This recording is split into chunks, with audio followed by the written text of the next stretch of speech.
Hello everyone, welcome to Barca News. It is January 10th, 2025, and Ter Stegen could be deciding his future pretty soon. I'm gonna tell you when that will be. Also, Barcelona are open for Bernal to leave on loan. And finally, Barcelona have made a decision in regards to Marcus Rashford. We have a lot to discuss, so let's begin.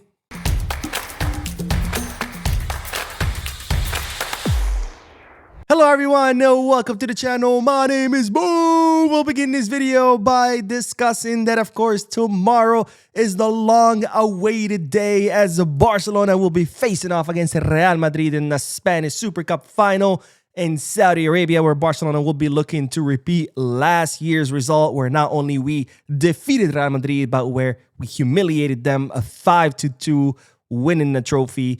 And of course, let's not forget, Barcelona did play with 10 men for majority of the second half, so that could have easily been a much bigger scoreline. Now, as I've said before, I have very high hopes that tomorrow Barcelona will win once again, because I think Barcelona are arriving at this match in a much better condition, playing much better than Real Madrid. Not to mention that, of course, our players are well rested, since not only did they have an extra day of rest, but they also did not exert themselves against Athletic Club de Bilbao like Real Madrid did against Atletico de Madrid. Now, I will be doing the watch-along tomorrow, so I hope to see you guys there. Now, Flick did have a pretty cool gesture during today's pictures with Xabi Alonso, where he held Gavi's number 6 kit. By the way, this is the second time that Hansi Flick did this. He also did it before the Espanyol match, where he took the picture with Manolo, Espanyol's coach, and he also held up Gavi's number 6 kit, which just goes to show the great relationship that Flick has with Gavi, and the great relationship that Flick has with all the players, period, because we've seen time and time again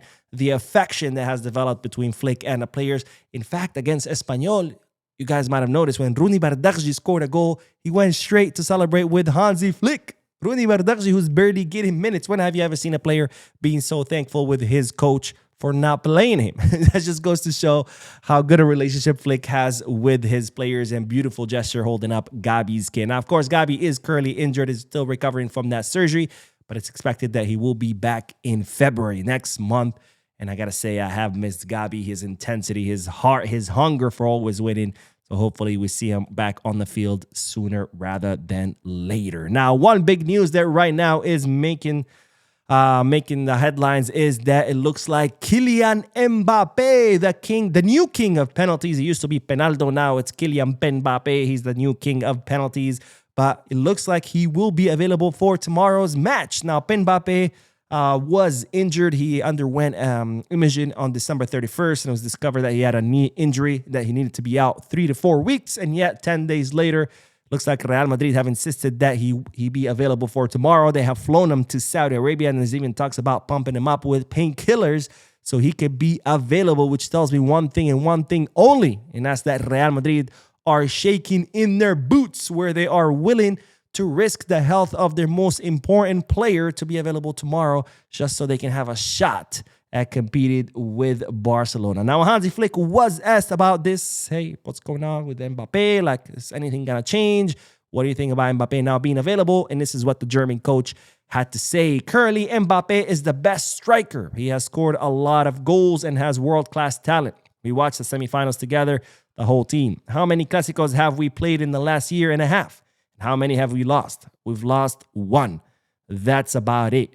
We'll adapt some things as we always do, but not specifically because of Mbappe. We're focused on our philosophy, on our ideas. Real Madrid has a fantastic team, but so do we. Everyone wants to win the title. Everyone will be watching the game. That's what we have to focus on. Our responsibility is to enjoy ourselves and make sure fans enjoy themselves too. So in other words, Flick is saying, I don't care if Mbappe is available or not available. At the end of the day, it's not like we haven't beaten Real Madrid with Mbappe available. I mean, or all 4 Clásico matches last season we won, 2 of them being finals, and all 4 Clásico matches Mbappe was there. So Mbappe or no Mbappe, we don't care.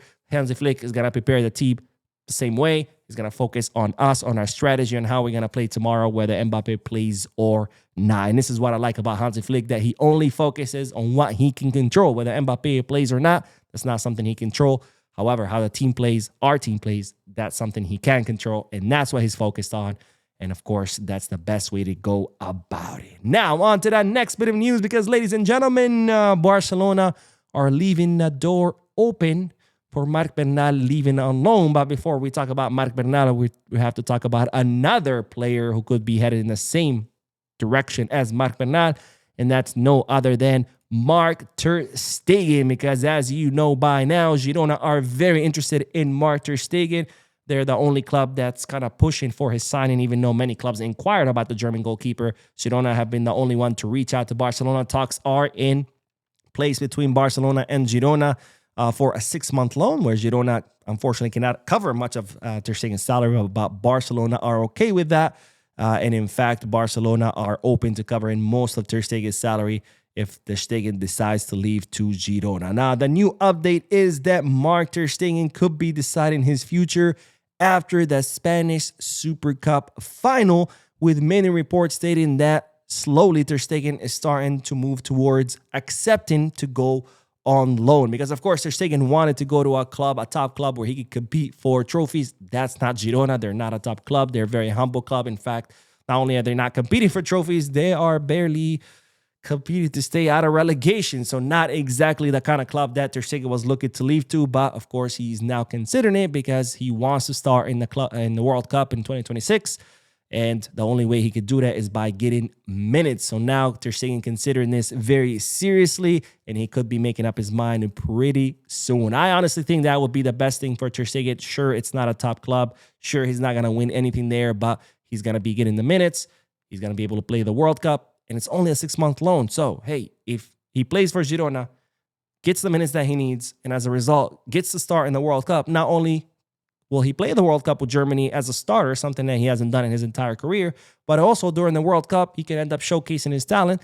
And who knows, maybe next season ends up going to a top club. So I think this is would be a good decision for Ter Stegen. Of course, we'll see what the final decision is. Not to mention, of course, he does share custody of his children with his ex-wife, and his children live in Barcelona. So I think this will be a great option for him. Anyways, let's move on to the next bit of news, because Girona have not only asked about Marc Ter Stegen, they have also asked about Marc Bernal. Girona have been very interested in taking Marc Bernal on loan. And it's being reported that Barcelona are now considering this option. They're leaving the door open. It's going to be completely up to the player. And if Marc Bernal wants to leave, Barcelona would be okay. Now, with this decision, now, of course, this will be a 6-month loan. This is not a permanent transfer. No way. Barcelona are not going to get rid of Marc Bernal. He is, after all, our next Busquets. Incredibly promising player, incredibly talented player. Now, Como had previously asked about Marc Bernal. They were interested in taking him on loan last summer, but the player insisted in staying in Barcelona. Plus, Flick was not in favor of that move, since Bernal was still in the final phase of his recovery after that serious surgery that he had. We'll see if that changes during this winter transfer market, since Bernal has not been getting much playing time. Maybe he'll change his mind. And as I just told you, if he does, Barcelona will be okay with that. That way he can go get more playing time. Now, I personally think this will be kind of a mistake, given the context of the situation, which is that Marc Bernal had a very serious injury. He was out for an entire year. He had a surgery. He's still kind of recovering, and I say that in quote because physically speaking, he's healthy. He's been given the green light, but of course, he's not at the competitive rhythm yet. And I think that given that the Barcelona's doctors, physios, trainers have all been there since day one, they have a specific plan that they've set up for Marc Bernal to get back to competitive rhythm, to be a starter once again. And if we send him to another club, they're not going to take care of him as well as our own club will. Now, had Bernal not gotten an injury, I would be absolutely send him on loan, let him get minutes, develop, grow, and then come back next season better. But that's not the case, right? I think it's much better if we keep him. We keep a close eye on his development and on how he recovers. And then, maybe next season we could send him on loan. But I don't think that will be the case, because if he fully recovered, he's most likely going to be started. But anyways, that's my opinion. Let me know you guys' opinion down below in the comment section. And now we move on to another news, because it is official. After Barcelona, or after a lot of back and forth, Barcelona have now decided that they will be activating the option to buy in Marcus Rashford's contract. Now, as you know, Marcus Rashford here on loan until the end of the season. He has an option to buy worth 30 million euros. And after a lot of back and forth, where Barcelona first they were thinking about, yes, let's activate it. No, let's not. It looks like now Barcelona have made the decision to activate his option to buy, even though there's still not complete consensus. There's more people now joining the side of keeping Rashford at the club, because even though there are doubts about his performance, the club now believe that given the price and given his qualities, it would be worth paying those 30 million euros and keeping Marcus Rashford in Barcelona. Now, of course, my question to you is Marcus Rashford? Yes, no, let me know why down below in the comment section. Now, that is all for this video. We'll be uploading another video in a few moments, so stay tuned to the channel. Don't forget to hit the like button, subscribe to the channel, drop a comment, and as always, Barça.